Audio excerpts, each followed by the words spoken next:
ये कोई सीरियल थोड़ी है, सास भी कभी बहू थी। ये हाउस है और वही आरएसएस का दफ्तर है जिसमें 52 साल से नागपुर में तिरंगा झंडा नहीं फहराया गया। ये जो देशभक्ति के सर्टिफिकेट बांट रहे हैं ना, कौम को कबीलों में मत बांटिए, लंबे सफर को मीलों में मत बांटिए।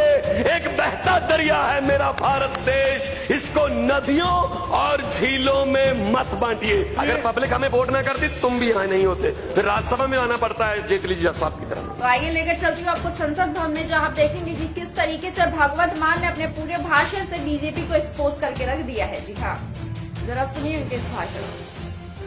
हो क्या रहा है, वोट मांगे गए डिजिटल इंडिया के नाम पर, वोट मांगे गए बुलेट ट्रेन के नाम पर, लेकिन डिबेट किस बात पे हो रही है? आप ये खा नहीं सकते, आप ये गा नहीं सकते, आप ये पहन नहीं सकते।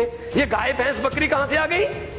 एक तरफ तो डिजिटल इंडिया की बातें कर रहे हैं, दूसरी तरफ से हमें मेन्यू भी बीजेपी के ऑफिस से मिलेगा। क्या खाना है, गुलाम अली का गाना सुनना है या नहीं सुनना है? ये नफरत की राजनीति आ गई है।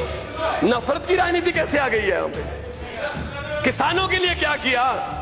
1,14,000 करोड़ उद्योगपतियों का माफ कर दिया गया कि ये उद्योगपति हैं, ये पैसे नहीं दे सकते। किसानों के लिए क्या किया?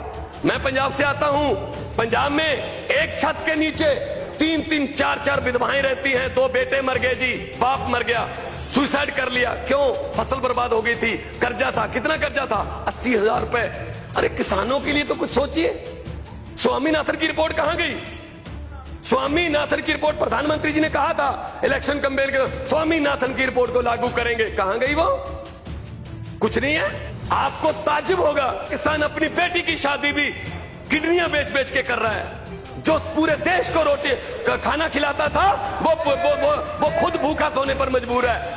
आपने कभी पता किया है? अपनी कंस्टिट्यूंसी में देखिए हरसिमरत जी, अपनी कंस्टिट्यूंसी में। Bhagwant please address the chair, you have 5 minutes. हाँ, डोंट वेस्ट। ये हालत हो गई है। और ऊपर से ये दलित विरोधी सरकार है, दलितों को दबाया जा रहा है, गरीबों को दबाया जा रहा है।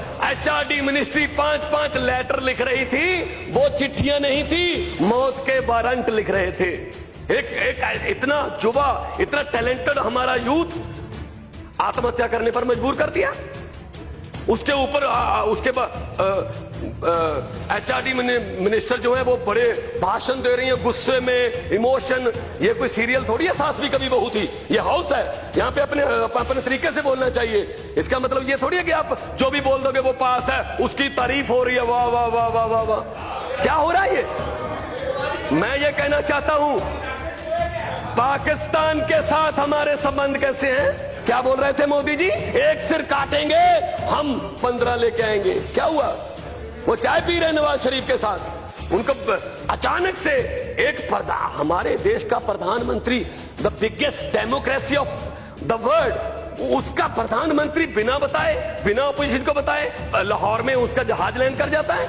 हमें पता चलता अच्छा, अरे ये चाय पी रहे हैं क्योंकि इनके घर पे फंक्शन था, और ऊपर से वो कभी पठानकोट में, कभी दीनानगर में हमले कर रहे हैं।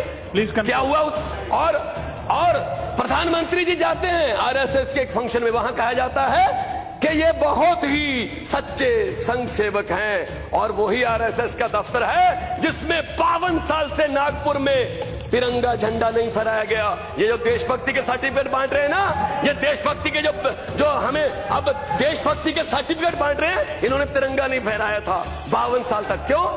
अफजल गुरु के बारे में बोला जा रहा है, अफजल गुरु के साथ हो या उसके विरोध में। मैं कहता हूं आम आदमी पार्टी अफजल गुरु का विरोध करती है। आप बताइए, पीडीपी जो अफजल गुरु को शहीद कहती थी, उसके साथ हो या उसके विरोध में हो? आप बताइए, अफजल गुरु के साथ हो या अफजल गुरु के विरोध में हो?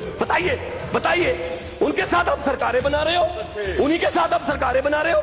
मैं ये कहना चाहता हूं, राजनीति में, डेमोक्रेसी में, लोकतंत्र में अध्यक्ष महोदय पहली बार हुआ है कि सीबीआई एक चुने हुए मुख्यमंत्री के दफ्तर पर रेड करती है, गोपनीय कैबिनेट के रजिस्टर भी ले जाती है। क्या मिला उससे? क्या मिला? कुछ भी नहीं मिला। ये क्या फेडरल स्ट्रक्चर को बचाने की बातें हैं? तो देखा आपने किस तरीके से भगवंत मान ने अपने पूरे भाषण में बीजेपी को एक्सपोज करके रख दिया है। तो आप हमें बताइए, क्या आपको लगता है कि बीजेपी दलित विरोधी सरकार है? क्या बीजेपी गरीबों को दबाती है, किसानों को दबाती है, दलितों को दबाती है, सिर्फ उद्योगपतियों के लिए काम कर रही है? और मोदी जी का पाकिस्तान जाना, वहां के प्रधानमंत्री के साथ चाय पीना सही था या गलत? आपकी क्या राय है? हमें अपनी राय कमेंट बॉक्स में जरूर बताएं। धन्यवाद।